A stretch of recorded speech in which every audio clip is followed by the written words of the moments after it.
Hi, side dishes.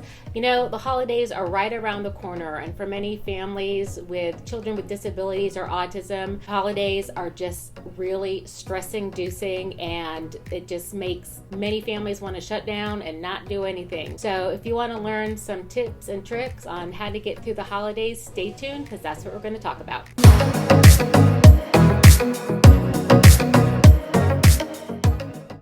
So the first tip I want to share is just to remember that this is your holiday too, and it's your child's holiday too. And that means that everybody is entitled to a good time, including you. I'm talking to you, autism parent right there that dreads the holiday. So the first thing you need to do is just remember that this is your time. You are allowed to unwind, relax, have some eggnog, have a good time, like everybody else. So the second tip is you have to set the expectations. So that means, say Aunt Sally calls and wants you and your family to come over for Thanksgiving and you want to go, you should go, but you need to be upfront with Aunt Sally and tell her what you are going to need. After all, Aunt Sally is the host, and any good host will want to make all her guests feel invited and wanted and like they have a place. So this is a good time for you to say, gosh, Aunt Sally, we'd love to come. What side dish can I bring? But I just need to let you know that, Josh has autism and big gatherings are sometimes uncomfortable for him. Is there a room that Josh could use that's quiet that he maybe could go into? And by the way, again, with some of the noises and stuff, Josh isn't comfortable sitting down at the table and eating with a bunch of people. Will that be okay?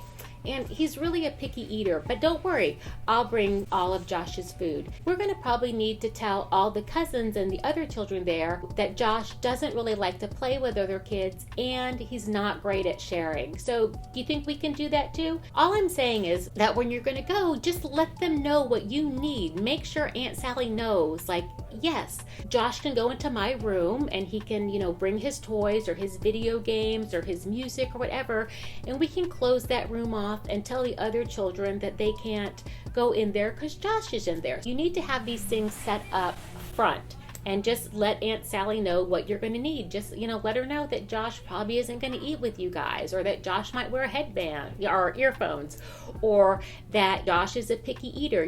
Just different things. I think if you just kind of set the expectation of what to expect, then who's ever hosting will have like that room ready for you and just help you kind of spread the word that, Josh is coming, he's bringing his favorite toy, he doesn't enjoy sharing with other kids, and that's okay. And also the reverse is true. Say you want to host a party for the holidays. When you're inviting your people, you need to say, hi Becky, I really hope you and Fred and the kids can come.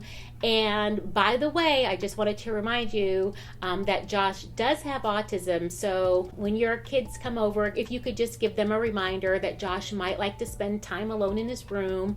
He oftentimes doesn't invite people into his bedroom, and he's not sometimes great at sharing his toys. If you could just remind him of that, that would be great. So again, just telling the parents what to expect. So when they come over and their, child is upset that they can't go into Josh's room and play video games with them, like you've already told that parent, and now it's that parent's job to inform their children of just, kind of the house rules and what Josh needs to make it through. Tip number 3. Make no apologies. Your child is your child, and that's it. So just like you wouldn't start a diet the day before Thanksgiving or the day before Christmas, you're not going to expect that at the family gathering at Thanksgiving is a good time to try to teach Josh how to start tolerating loud noises, how to eat new foods that he doesn't like, and learn how to share. Like, it's just not a good time for that. My son is 29 and he still finds really loud gatherings really hard to get through. And so my family knows that there's probably a 75% chance that Brad is not going to come and sit down and join us for the holiday meal. And they're okay. I don't make any apologies. It's just how it is. Tip number 4, explain to the family that you're going to be with what they should expect. So this either means if they're coming to your house or you're going to their house, let them know that Josh will maybe come by and say hello. He might poke his head around the corner every now and then, but they might not see him. But let them know that's okay, you're okay with it. And that doesn't mean that you're not working on teaching Josh these skills on how to tolerate new foods or how to tolerate sounds and how to sit at the table at a family gathering for more than 2 minutes. You are. But again, now is not the time to do it because this is Josh's holiday too. He should be able to have a good time and not be terrified that he's going to have to do all this stuff with a bunch of people around. These would be skills that we would want to try to teach Josh in a smaller, quiet setting where we can kind of build up his tolerance to it. You know, we're not just going to throw him into a dinner with 15 people and say, Josh, sit at the table, we're teaching you this today. It doesn't work like that. That would not be enjoyable for Josh, and it certainly would not be enjoyable for you, the parent. You want to have a good time. You want Josh to have a good time. That's okay. Both have your good time. Today is not really a teachable moment. So as long as you prepare your guests adequately, everything should be okay. Tip number 5, do what works for you. Again, this is your holiday. This is your family's holiday. This is your child's holiday. Maybe you guys don't want to go anywhere. That's okay. Don't go anywhere. Maybe it's your time to just refuel and relax and just be together as a family. And it's okay to say to Aunt Becky or, Aunt Sally, thank you so much for the invitation, but this year we're just gonna, stay home. Josh has been really working hard. The family's been really working hard. I think we're just gonna, stay home and have a relaxing day as a family.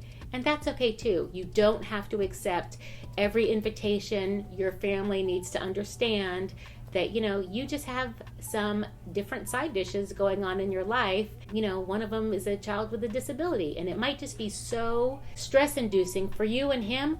Just don't do it. That's okay. So those are my 5 tips to help you and your child with autism enjoy the holiday. I hope you enjoyed it. I'd love to hear your comments and thoughts. Please post them below. Thank you so much for joining me on Life with a Side of Autism. I post new autism content every Tuesday, and on Thursday I post content about the other side dishes in my life. Thank you so much, and I hope you have a sweet and simple day.